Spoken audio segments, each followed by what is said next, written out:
kung birthday mo ngayon at pinapanood mo yung video na to, happy birthday sa'yo, Dre. Stay tuned and watch till the end dahil meron kaming mga funny moments and bloopers para sa'yo.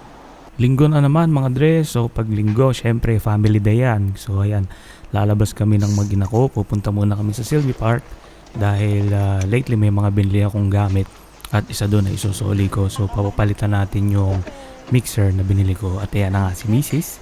Pumasok na sa kotse. Seatbelt check. At ayan, nasa labas na kami mga Dre. Maganda ang panahon. Medyo maaraw, bihirang-bihira ngayon yan dahil malapit na. Hello, ang taba ko dyan. So ayun nga. Pa-winter na kasi mga Dre, kaya lagi nang umuulan. Where? Kakain ka ba doon?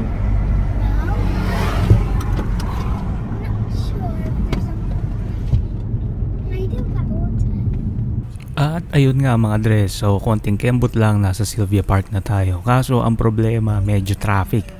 Ang Sylvia Park nga pala mga Dre, ito yung pinakamalaking mall sa New Zealand. So kumbaga ito yung pinaka SM namin dito. At ayan, so kunin na natin yung mixer. Siyempre, lock it or lose it, ang laging sinasabi dito sa New Zealand dahil lately uso ang nakawan ng mga sasakyan. At ito na tayo mga Dre. So, samahan nyo kami, papasok muna ako sa rock shop. Ito yung, kumbaga, laser sa atin. Yan, laser. Dito ako bumibili ng mga instruments, so ng mga gamit sa audio, sa recording, at kung ano-ano pa. At ito na nga mga brad. So, yan, binabalik ko yung mixer kasi sabi ko sa nagtitinda, ang pangit ng boses ko, kahit anong gawin ko, pangit pa rin. Ang sabi naman niya sa akin, "Sir, wala akong magagawa niya kasi pangit talaga yung boses mo." Sabi ko, okay. Pabili na lang ako ng boses. Joke lang mga Dre. So ayun nga, tinanggap naman niya, no? So at inaantay ko lang yung kapalit at tatawagan nila ako pag dumating na. So ayan, kung makikita nyo, nandyan yung mga magagandang amp, mga top shelf na gitara, mga pedal, mga stomp boxes, at kung musikero ka, ito ay candy para sa mga mata mo. At ayan yung anak ko, testingin mo yung piano nak, at kung gusto mo yan ay pag-iipunan natin, mahal yan. Joke lang. At ayun nga mga Dre, so syempre gutom na tayo dahil tanghali na. Yan, inabot na tayo ng tanghali sa daan. So pupunta muna tayo sa isang kainan na lagi namin kinakain ng pamilya kapag ganitong weekends at wala kaming naluto sa bahay. Kakain tayo ng pinakbet! Ano kakainin mo? Pinakbet! At ayun nga mga Dre, pagkatapos ng konting liko, eto na tayo. Ang pangalan ng restaurant na pupuntahan natin ay Natalia's. So, halika mga Dre, pasok tayo sa Natalia's at umorder na tayo ng pinakbet. So, ayan mga Dre, kung makikita nyo, may puno ng saging. Sobrang Pilipino talaga yung ambience ng restaurant na to, no? So, ang ganda ng setup nila, napakalinis, maaliwalas. At eto na nga mga chong. Siyempre, pinakbet with lechong kawali. Selfie muna, si Mrs. at yung anak namin habang nag-aantay kami ng order. So, eto na nga mga tol, spaghetti para kay Sofia at eto yung paborito kong pinakbet na may bagnet. Alright! At syempre, barbecues. Testingin natin yan. Yung atsara na yan, napakasarap. So, syempre, yan, enjoy na enjoy sa pagkain yung dalawa. At syempre, extra rice mga tol, hindi mawawala yan. Oops!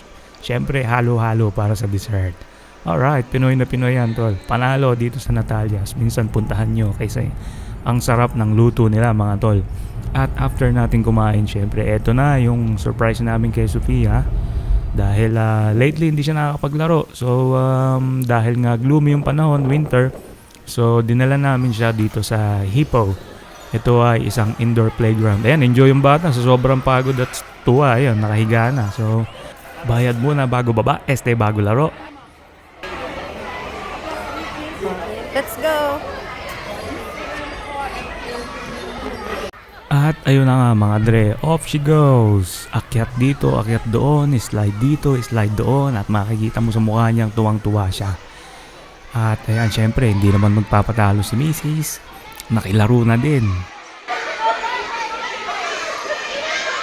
Enjoy ang magnanay sa kakatalon doon sa trampoline. Wish ko lang ay wag masira yon, pero hindi naman mga Dre. At eto na nga, lumipat naman siya doon sa dagat ng mga SpongeBob. Siyempre, kasama si Mrs. as usual. At eto na, akyat and slide. Kaya lang ayaw dumulas, so leggings on and success. Alright, another slide. Medyo kinabahan dahil mabilis pero okay lang. Lipat naman tayo dito sa mga balls. Siyempre, ano pa bang gagawin? Picture. Binaon yung anak at pinicturean.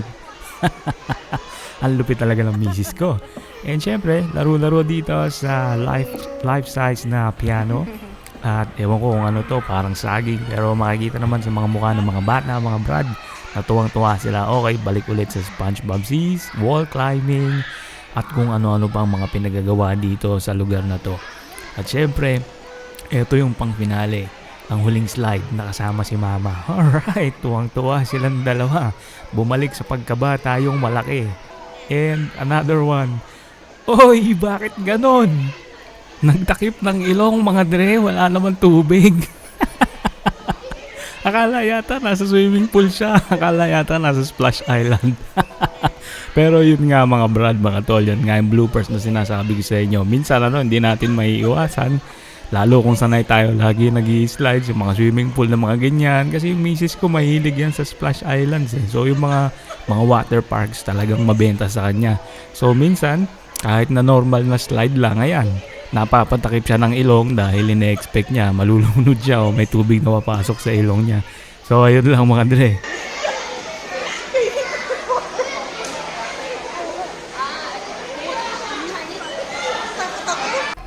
So ayun naman pala yung dahilan mga dre, na-carried away lang pala si Mrs. at akala niya nasa water slide siya. Anyway, on our way out, nadaanan namin tong cotton candy machine na to. So amazing siya, nakikita mo kung paano ginagawa yung cotton candy sa loob at enjoy na enjoy si Sophia habang pinapanood na ginagawa yung kanyang candy floss. At ayan na nga, bumukas na yung tindahan mga tol. Ready na yung in-order niya na cotton candy. And then yung napili niyang design mga chong, flower, ang ganda. At enjoy na enjoy siya. Syempre, ano pang gagawin? Lapang. Alright. Toothbrush after anak. At ayan na nga mga tol. Dahil maggagabi na, medyo malamig na rin. So, uwi na tayo. At dito nga nagtatapos mga tol yung video natin for today. This is episode 1. Kung hanggang dito sa punto na to ay nanonood ka pa, maraming salamat mga tol. Sana ay nag-enjoy kayo at natuwa sa napanood nyo ng ilang minuto. Please like, follow, and share. Kami po ang The Mojas. Good vibes and God bless mga dre.